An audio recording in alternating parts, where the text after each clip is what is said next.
Binge the full week of The Ray Taylor Show ad-free over at inspireddisorder.com/plus. This is The Ray Taylor Show. Dead Man, movie from 1995 starring Johnny Depp, written and directed by Jim Jarmusch. I have a problem watching Westerns. Not really. I enjoy watching Westerns. I just haven't watched a lot of Westerns. I rarely watch and review Westerns on this show. And I want to change that because there's plenty of Westerns. It's a classic genre of films that I need to get into. And since Saturday or Friday, the movie that I like to talk about, movies that I try to watch and talk about on Fridays are older movies that I'm, trying to fill in my blind spot in my movie watching career life as watching movies. I want to start watching more Westerns, and Dead Man is one that's been on my list to watch for some time, so I finally did it. Jim Jarmusch is a writer-director that I watched a few of his films, not necessarily a huge fan of his, but after watching this movie, I'm definitely going to watch more because this movie was gorgeous. I mean, it's a movie that's available on Criterion. I believe I watched it on HBO Max, but it makes sense that it is a movie that is available through Criterion because it is a work of art. Gorgeously shot. Every shot is beautiful. Black and white, Western frontier. The score of this movie is amazing. It is amazing. And the score being by one, oh no, I'm blanking on his name. I'm going to get my notebook right now because I didn't write it down because I thought I was going to remember it and I didn't remember it.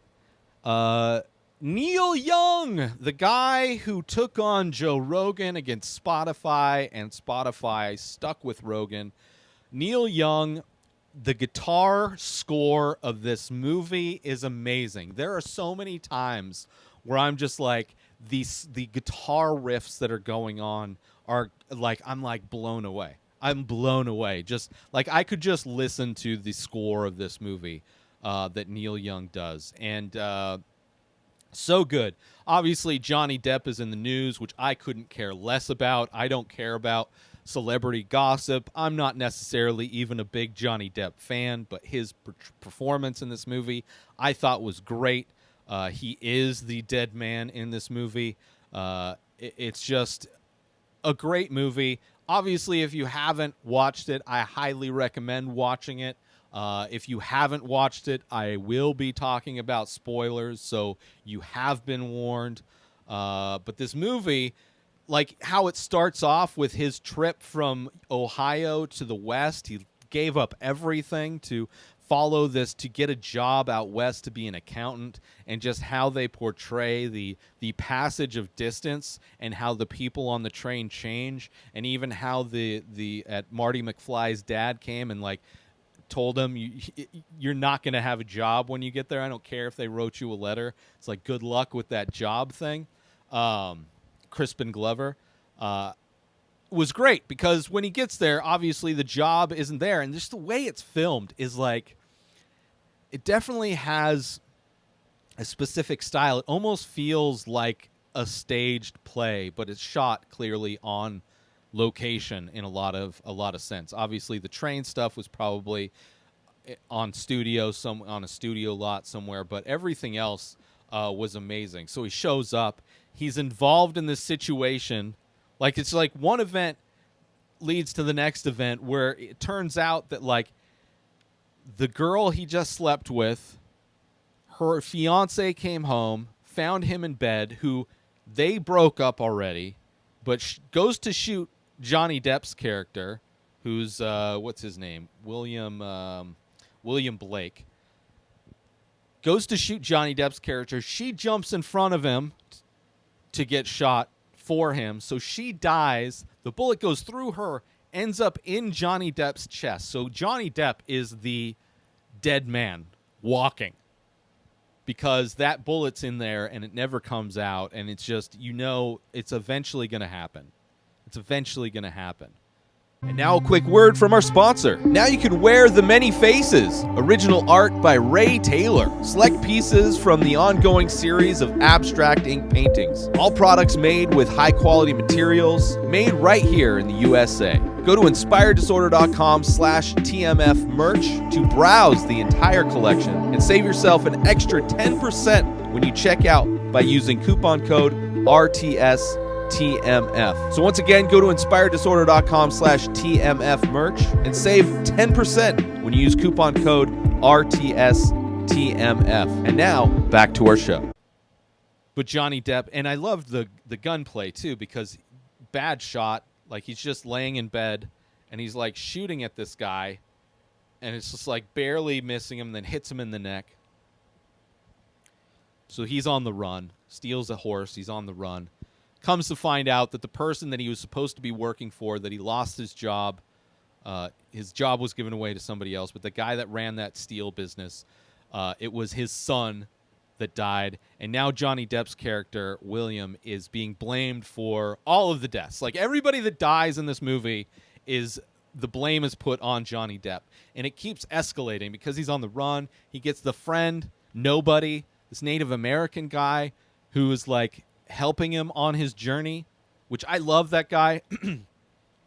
Gary Farmer, who's also in Reservation Dogs, which is an amazing show. Great show. Season 2 is supposed to be coming out soon. But he's great in that show. Great in this show, this movie. The buddy. It's almost like a buddy road movie in a lot of ways with him and Johnny Depp's character, William. He thinks Johnny Depp, because he has the same name as this writer, he thinks Johnny Depp is this poet. And there's a great scene where it's like he's telling Johnny Depp, it's like with a gun, it's like, you're going to have to learn how to communicate your poetry through that gun, which is like a great line that ends up coming back in the best way when you see Johnny Depp kind of transforms, his character transforms from this clean-cut, snooty, guy from the city out east. This guy from the city comes to the rough and tumbled West, and he slowly becomes more battered and grizzled throughout the course of this movie. And the gun ends up being the way he communicates his poetry, and it's kind of this beautiful journey that these guys are on, and they kind of split up at times.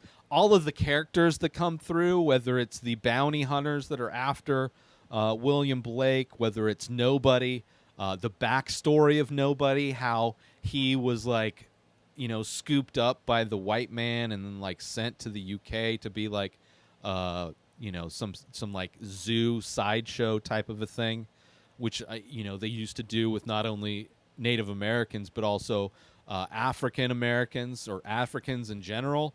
Like any human that wasn't a white person was put into like a zoo as like some sideshow attraction. But that's like how he learned, and that's how he first came into contact with William Blake's writings and all this kind of stuff. I love it. It like fleshes out. All of these characters are fleshed out. Even the small characters that are just in the movie for like a scene that they just get stumbled upon. All of them are fleshed out in a way to where you just understand that they are this type of a character. Billy Bob Thornton's character, what's his name? Iggy Pop, like that trio of people.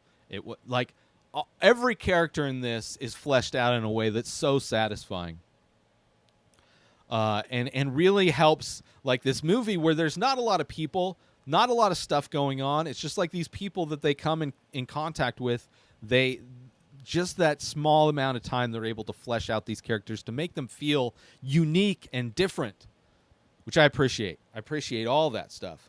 And the whole time that like death is inevitable, and the idea that not only death is inevitable for William Blake, but death is inevitable for everybody. Everybody dies. And it's just how long you're able to survive. And even though Johnny Depp has this bullet inside of him, probably getting infected. He's like slowly dying throughout this entire movie. Like the entire film, he's crumbling apart in slow motion, and it doesn't matter because it's just surviving to the next moment. That's all you can hope for, is to survive to the next moment. And so much of this is just surviving to that next moment. And I appreciate that. I appreciate it. Adds to like kind of the beauty, the fleeting beauty of what it is to be alive. The end of this movie where they get to a Native American, it's like a fortress. It is amazing. The way they enter, where it's like, you know, it's like these giant walls that have giant murals painted on them, and the entrance to the fortress is like this bird beak that opens up, and then you walk into it, and the bird thing, it all closes around them, and you're in these giant wooden walls all around you. It's just like, it is surreal. It is gorgeous. It is like just so beautiful to see this like Native American, like when I say fortress, it is a fortress that Johnny Depp, like as he's dying towards the end, it's like it's been shot again. Even the bounty hunters, there's only one bounty hunter left after him because they've died, obviously killing themselves, the one bounty hunter killing the other two. It's gorgeous. The way he's put out in the canoe, like the prophecy of him dying was fulfilled, and he was able to die in that way. Like, nobody sacrifices himself in order to give William Blake the send-off, like the send-off for his life in the proper way, which is beautiful. Like, their friendship is like beautiful. Everything, every aspect of this, despite being in a very inhabitable and ugly place that the West is, or the West was, still is in a lot of situations, was still like captured in such beauty and portrayed with such beauty, and I really appreciated that. Join Inspired Disorder Plus today. Head on over to inspireddisorder.com/plus to join. Membership includes members-only discounts and deals. You get access to the Ray Taylor Show completely ad-free, as well as bonus episodes. You get access to the complete live painting archive. You also get access to every single podcast ever produced by Inspired Disorder, hosted by Ray Taylor. You get access to Ray Taylor's personal blog, as well as the opportunity to ask me any questions. So if you want to start a podcast, you're into art, ask me anything. And so many more things are being added every day to Inspired Disorder Plus. So sign up today, become a member, head on over to inspireddisorder.com/plus and become an Inspired Disorder Plus member today. There's a moment where the one of the bounty hunters comes across two more dead bodies laid to waste by William Blake. One of the people who is a sheriff, I think, the way his head laid in the extinguished fire pit looked like like a Christian kind of like a halo type of a thing, and the goriness, like it's not a gory movie except for maybe in the beginning where, like, you know, the guy gets shot in the neck, but then like this scene where this bounty hunter, who's rumored to have fucked both of his parents and then chopped them up and ate them. Like, that is the rumor about this guy, who's the only bounty hunter left. Seeing this sheriff and the fact that it looks like religious, he steps on the head and crushes it. And it is like, it is a gory scene, a gory moment, just it's just not long at all, just this moment of gore that is akin to like an early zombie movie. You know, like Night of the Living Dead, the way this head just crushes underneath his foot. And I'm sure there's themes that go throughout this movie about evil and good and all that kind of thing, but I wasn't really paying attention into. Maybe if I watch this movie a few more times, I could key into the messaging in this and the themes within this. but I appreciated it. I loved also the wanted posters that they keep coming across and how the bounty keeps going up and up, and like he keeps getting blamed for all these deaths that aren't him, like these kind of like this like comedic moments, at least these moments of levity that kind of allow you to let go of the pressure and the constant worry about surviving, of like, even though he's dying in slow motion, even though there's these people out to kill him faster, the inaccuracy of these deaths that are blamed on him, but then he's still also killing people as well. But like, since he is the kind of the criminal figurehead, all of these deaths are kind of just being pinned on him. I think it's hilarious. And the bounty keeps going up. You have Nobody, the running gag of Nobody constantly asking for tobacco, which is a fun running gag in this. All of those things, I think, were a lot of fun. But I really enjoyed this movie a lot. I mean, a gorgeous movie. Johnny Depp's performance is great. Gary Farmer's performance is great. All the characters are amazing. I mean, it's well written, well directed. Really makes me want to go and watch a lot of Jim Jarmusch movies, who did actually do a zombie movie, which I've watched and wasn't that great. But I'm sure there's a lot of other movies that I haven't seen of his that are amazing and gorgeous and beautiful and artistic. And that's what this movie, in a lot of ways, got me excited to discover more of Jim Jarmusch's stuff, but also just watch more Westerns in general.